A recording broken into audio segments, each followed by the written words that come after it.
James.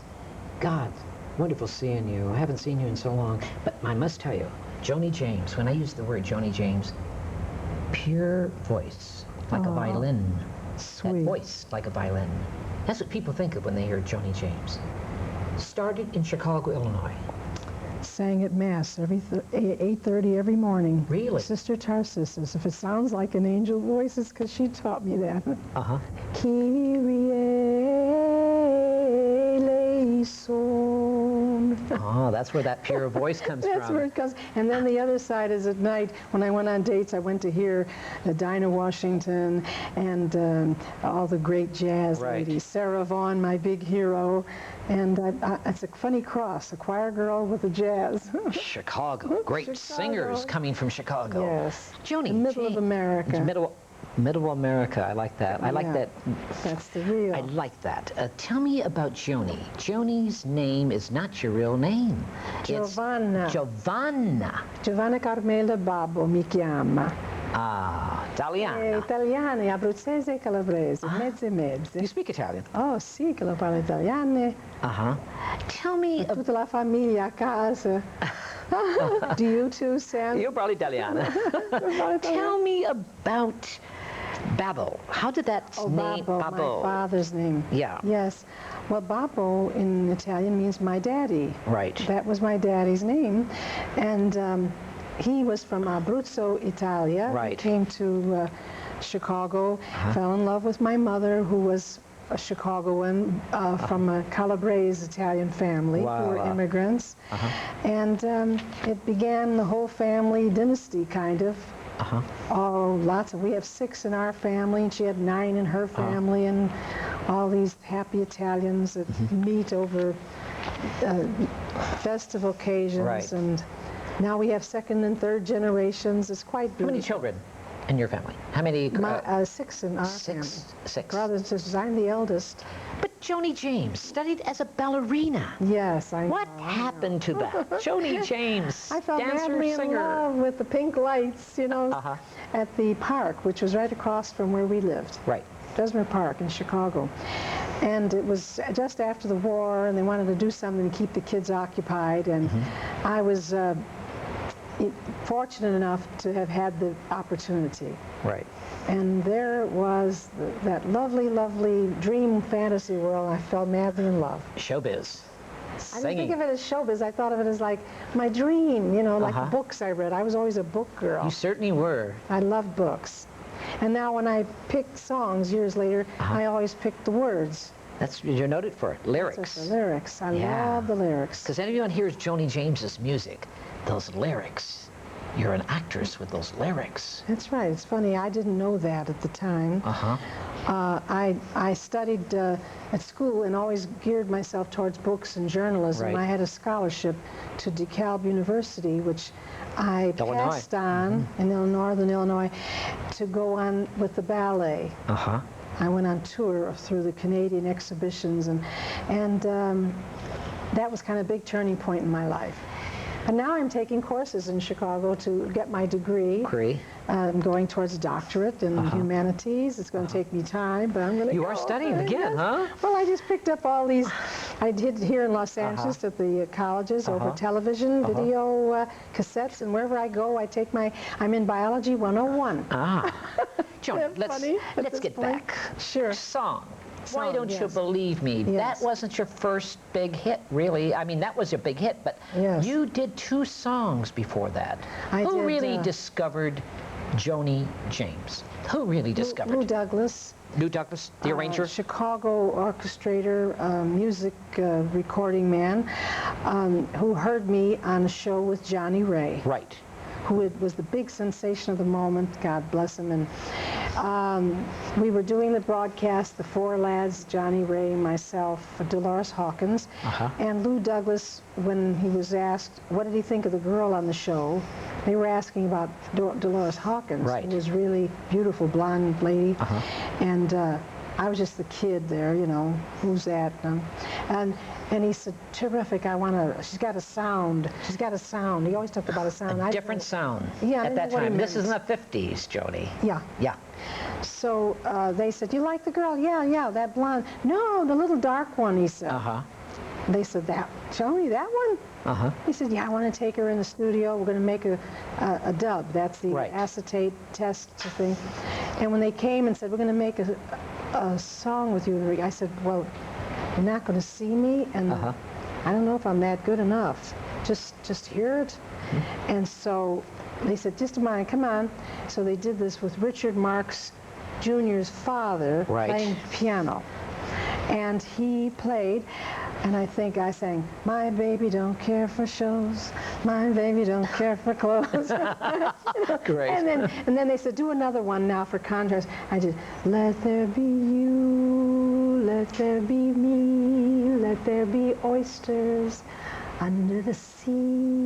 And they said, she's got a sound. And I said, I don't know, I've been sounding like this all my life, whatever. You like it? But I'm really a dancer. You know, I kept on with the ballet. I kept saying, honey, sing a song. And I said later, I think they're trying to tell me something. Bad dancer. Made a record. Made a record. What was it? For like a little promotion. See the pyramids along the Nile. But Jody Stafford came up with that big hit. Right, because everybody knew Joe Stafford, but who ever heard of Johnny, Junie, how do you say my name? Joni James, right. So that's what happened. And I was stunned because I was looking forward to the release of the record in September. So I heard it in the shower in August, and I said, that's not me. And then they said, she picked a good hit, though, this girl. Because then Patti Page did it, and Joe Stafford did it, and they had #1, #4 hit in the world. And they said, well, what else would you like to pick, honey? So I said, they had a song, You Should Believe Me. I said, And you made a question mark out of it, didn't you? I said, you should believe me. If you love somebody, you don't wish. You say, why don't you believe me? They said, oh, that's good. And they scratched the music and they put the different... And then I went and I did it with a larger orchestra. I'll never forget that, Skip, because... Tell me, what do you mean? The first time the large string orchestra began... How many in the band? About 23. Oh, must have been exciting. That was a lot for me, who had been singing with two or three piece orchestra in the little places. I was so struck. And they turned around and said, well... Because I was too, it was so beautiful, I didn't want to interrupt. I said, you sing here, kid. I said, well, just give me a thing when it's my turn. And they went, and I said, well, if I'm going to be, you know, you're not going to see me, I better sound twice as good, because just voice, I don't know. So I was really hungry, desperate to have you love me, because I love people. And I said, oh, God, what if they don't love me back? Well, I'm going to die. And I said, why don't you believe me? And they said, that's it, that's it. And so when then, after I did that, they started making a record of my record again. And I went, oh, again. They said, you got to go out and meet the people. You got to let them know you. So I did. I went to radio stations, disc jockeys, and people. I said, please, my name is not Johnny, Junie. I'm Joni. I'm a girl. But they were saying, is that a boy's name or a girl? Because it was unusual spelling. So I said, I'm a girl. My name is Joni. And please do me a favor. I know those other ladies are great. But play my record this time. I did it first. I ought to, you know, get a credit for it. And they said, okay, let's do it. And I never forget, they played it in Cambridge, Massachusetts. And they said, let's see what the listeners think. And I went, yeah, let's see. And so they said, ladies and gentlemen in Radio Land, we'd like to know what you think of this recording. And they put it on. And then it was like, you know, going for election or something. And then all the switchboards, all the lights went on, ling, ling, ling, like Christmas lights. Who is that? Who is that? They loved it. They loved it. And I went, oh, thank God they like me. Thank God, because I wasn't sure. You know, I thought, Joni, all those years of dancing, I studied for that. But I was just a little Italian girl, and everybody at home sang, and it was no big deal. And it was kind of, what do you expect? Oh, but at church, every morning at Mass.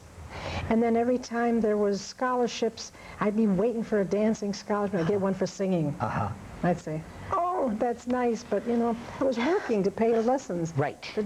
I was saving to go to New York to the American Ballet School. And I was afraid, because I said, gotta have enough money, because, you know, I don't know anybody there, and I could starve in New York, and it's very, I've heard about, it's a tough city, and this. Right. But instead, I never made it to get there, because I did this. Because you were overnight sensation. Oh, yeah. Well, I didn't think it was overnight. It didn't feel overnight to me. Oh, but Joni. But it was by some people's measure. Yes. Well, it was my first really recording that went across the country. Right. And so they, oh, that's the first record. Oh, my goodness. Oh, this. So then there were 4 in a row in the top 10 all at the same time. All top 10. And I thought, every time I opened my mouth, another one, another one. Right. And then the 5th time, no.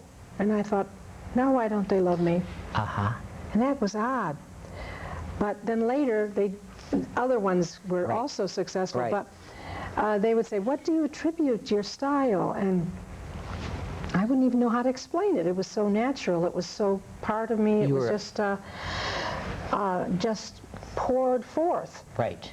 And then when the Life or Look, and they were interviewing me, and they wanted me to explain my style, and I didn't know. And then it'd come out in print and say, all I've got is sincerity, and it's a Look magazine. I said, it sounds so dumb. I didn't mean it like that. But then I said to my husband, Tony, who was the great music student, and knew all the things that I never knew at all. And he said, honey, it's you sing with a grace note. Grace note. I said, a grace note? Yes. What's that? Well, then I remembered that in the Gregorian chant little booklets that we sang, Mass of St. Anthony's or Mass of St. Michael's, there were those little square notes on ancient Gregorian music, and they did have little tiny notes. And those were grace notes. Gee, maybe, because when you do Kyrie eleison, and you do it every morning, they said later the opera singers rehearse that way, a cappella for their voice. I said, because they said, you take lessons? I said, no. But then later I said, wait a minute, excuse me, Sister Tarcissus, wherever you are, thank you. That I did. Then when I sang, your cheating heart, then I said, oh, those are the grace notes. Right. So I said, Tony, tell me some more. So when they ask me questions, I'll sound like, you know, intelligent. I don't want to be embarrassed. He said, I don't want to tell you anymore. I said, what? He said, yes, because if you know, you'll do it too purposely. Right. And you'll take away all the lovely spontaneity of it and the natural. Right. You'll sound like you're trying it on purpose, and it will be affected. And I said, oh, what do you mean? I said, the whole orchestra, everybody knows what they're doing. I get up there and I have to do it by instinct. It's like jumping in the ocean and I'm not sure what's under there. Right. And he said, never mind, you just stay the way God made it. But Joni. And I said, yeah, that's right. That's the way God did make it. You certainly made a beautiful voice. That's the secret. I don't have any credit. I just keep the instrument nice and clean and good. I try to be worth it. Because I say, my goodness, I'm so fortunate that I get to do this beautiful thing that I love so much, and has so many beautiful parts about it, coming to see people and touring and having all these beautiful experiences that I never dreamed of. And it's not because I can take credit for it, except that, of course, I try to be intelligent about it, and I try to do my part. But the part that's important isn't because I'm so clever. It just is. It just is. And you were on the Perry Como show with Julie LaRosa. Yeah. You did all the talk shows, all the beautiful musical shows. Oh, this one you brought a clip, and I love it. Wasn't that funny? With Julius LaRosa. And it was so... Was exciting to work with all these big stars at the time, Joni. And very Paramount exhausting, Theater, too. Chicago Theater, and all these great things. Let's show the clip from the Julius from the Dean Martin show. It's Julius. This is the clip. This is the clip from Perry Como's show. Perry Como. He happened to be, I think, on his vacation, and Julius LaRosa was taking his place. Okay, let's show this. Okay, thanks. Let's show it. How please, can it be that I've tasted other lips? That was long before you came to me with the wonder of your kiss. So the story got around of an old romance to me, but it happened oh so long ago. How important can it be? Mine was a young and a foolish heart, seeking love at every turn. But I have grown so much wiser now, even foolish hearts can learn. Let the past just fade away. Why get lost in yesterday? The important thing is here and now, and our love is here to stay. Mine was a young and a foolish heart, seeking love at every turn. But I have grown so much wiser now, even foolish hearts can learn. Let the past just fade away. Why get lost in yesterday? The important thing is here and now, and our love is here to stay.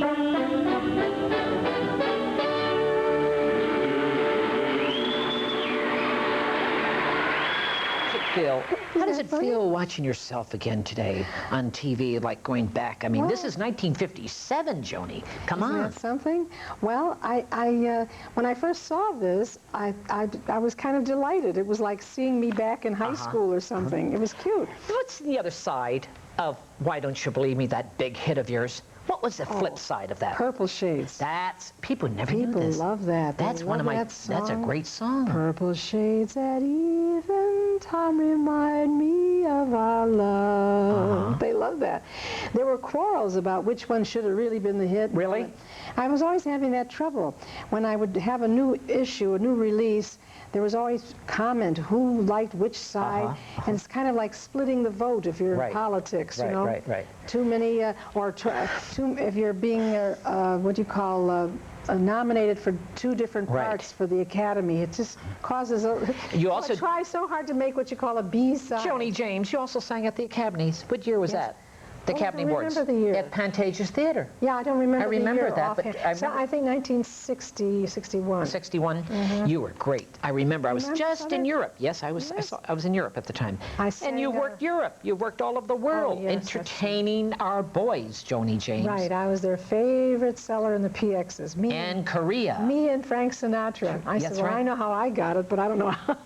And Barbara Streisand, come on. When she heard, she got Joni James's hey, that was my favorite singer. She's always saying that everywhere she goes. Yes, she's Barbara Streisand says, Joni very James. gracious of her. What a brilliant artist. Have you met her?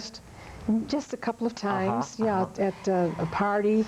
And she was so sweet. I mean, I was really struck because she went into, you know, like little girl backstage coming for your autograph. And I thought, oh, I was startled, and so were the Weilers, who were having this evening for her. I see. Because they knew me as Joni Acquaviva, down the hill on Roxbury Drive in Beverly Hills, making pasta dinner for people, because that's, I love to do that, you know. And so they were struck, and she was so dear, and she was always, and David Frost one night at Chase and said, we just did an hour on you, Joni. And I said, you did?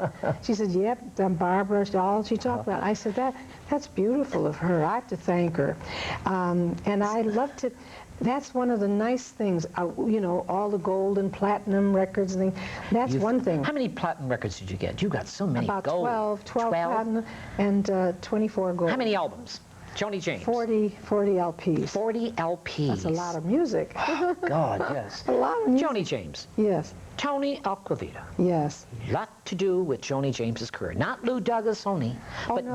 Joni Lou James. Douglas was the first. Tell me about Tony Acquaviva. Tony and I in Acquaviva in New York because we both recorded for MGM at that point. Right. He was in the orchestral department. He was the first one to begin the kind of music that then Mantovani did tremendously. Right. But Tony kind of invented the idea first. In America, it was like 5 times more costly to record that size orchestra. So then they heard the idea, and Tony got the idea from Arturo Toscanini, his giant hero. Right. So he recorded the idea of pop-style music with our symphony orchestra, and then they did it on London records for much less cost in London, of course. So while he was out visiting record disc jockeys, we met, and they said, listen, this fella knows the best place to eat Italian food. I said, does he? That's for me. Because I was in New York, knew from Chicago. Right. I used to say, well, I can't go to dinner all by myself, so I'll have a sandwich. And I would say, I need a nice, companion. I need a nice, wonderful Italian dinner. And he had a part of a little restaurant there. And we had such a sensational dinner that night. But when I heard them refer to him as Acquaviva, I kept thinking he'd be this white-haired, like a Toscanini, you know, serious musician. And I learned that he was a younger, much younger man, but so heartfelt and soulful, like the music. So that's how it first began. First love? No, was it? Well, what did you realize? Yeah. Well, what happened was I was so caught in the whirlwind of 1, 2, 3, 4 gold records of it, and Paramount Theater, on stage, 7 shows a day, in between Ed Sullivan, in between, that'd be the 8th show, then Milton Berle, that would be the other show. I hardly had time to breathe. I would go to the Paramount Theater in my little raincoat. Secret. Now everybody's going to know. Oh, everyone wears raincoats, Darlene. No, but underneath, Woody Allen. Oh, nothing. Underneath, I wore my little underwear, so I could be ready to go to the theater and dress. There's a 10 o'clock in the morning show. I see. Oh, great. So there was no use getting dressed to get undressed to get dressed. Oh, great. So I'd put this raincoat, you know, like this, and I'd say, well, good if we don't get caught in traffic or something. You know what I mean? So, and I couldn't have time for breakfast. I'd have to have a milkshake, you know, and take it quickly, and that would be it. And then I'd zip in, get into my early morning gown, and then start with Johnny Long's band, and I'd do that show. Then the next, just turn around and see people backstage, sign autographs, records, receive flowers, friends, pleasant, nice people coming in. And there was hardly no time to go to lunch. Sardi's would send a big tray. And it was, after a while, I said, I'd like to go shopping. So, geez, so it was, you know, but I didn't have time. My school friend was my secretary then, and she would go out and shop for me and have to buy everything in a couple of sizes because I didn't have time to try things on. And I said, is this like Peggy Lee's song, is that all there is? Say, is this what it is? You have all this, you haven't got time to breathe. So that's when I met Tony, and I said, look, I need help. This is too much for me all alone. And I don't know what to do. They're asking me what color light, and I don't know which color light. And it was all overwhelming. So he got into your life? Yes, he geared it. And he was already managing radio people in New York City. On CBS, WNEW, you know, radio people. So he was a beautiful, quiet, very thoughtful, like that song Barbra Streisand sang. A quiet man. I love that. One day I'd like to do that song. It's a great song. To remember. But anyway, he was always there and always reassuring. And when did he ask you, Joni? When did Tony Acquaviva ask Joni James? Well, he kept asking me. He did? And I kept saying, I don't know, because I haven't got time. We don't have time to go on a date. We don't have time to get to know each other. And I'm so grateful to you because I don't know what I would have done if I, you know, if I didn't have Because he guided your career. And I don't know where grateful ends and love begins. And I don't know how I'm going to find out because I don't ever have a chance. I said, we don't go on a date. He said, well, let's go on a date, you know. So we went to see 3 or 4 plays in a row. I said, no, this isn't the way. They don't do it this way. How can we approximate what I thought was supposed to be the way you learn about what you think of someone, enough to make a big commitment. And where I came from, when you make a commitment, it's... You're a strict Italian. A commitment. Yes, of course. So we were married, going to be 30 years. 30 years. When he passed away. Yeah. That's some kind of special record in this field, I would say. But you took care of him. Something very drastic happened to his career and his life. And he had a stroke or something. Well, he suffered from severe diabetes. A lot of people out there don't know. Whatever happened to Joni James, you're saying. Whatever happened to Joni James. That's what happened. You were at Roxbury in Beverly Hills taking care of him. Yes, he'd been under control with diabetes for quite a while. Right. And we didn't speak of it because it was kind of a little sensitive. Right, of course. To him. So people, and I was kind of happy in a way that I had a chance to be more at home than I did before. Right.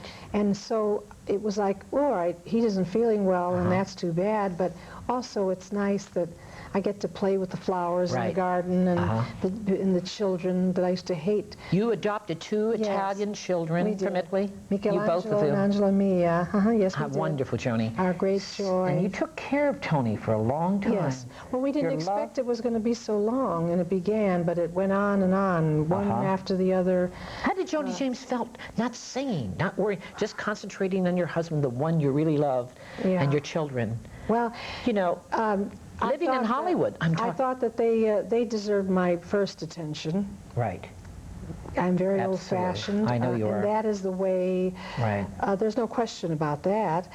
I love music so much. It's so a part of me that I sing when I'm not even sure. I'm not even aware. Right. My mother now says to me when I'm with her, "My God, she never stops." And I said, "Oops, I'm sorry." She said, but I said, "Mom, I didn't even realize I was singing. I'm just singing." And so what happened was, there were times when I'd be waiting for him to rest because he had to, because of medications, and I'd be in the garden and behind the garden wall, and I'd be singing to the orange tree. Oh, sweet. And I'd say to myself, I wonder, how can anybody ever remember me? Because I've been away now, and there's all new generations, and they won't even know who I am or what. And I miss them, but here I am, and I'm supposed to be here because there's no question about that. Right. But I do miss the beauty. I love making things beautiful.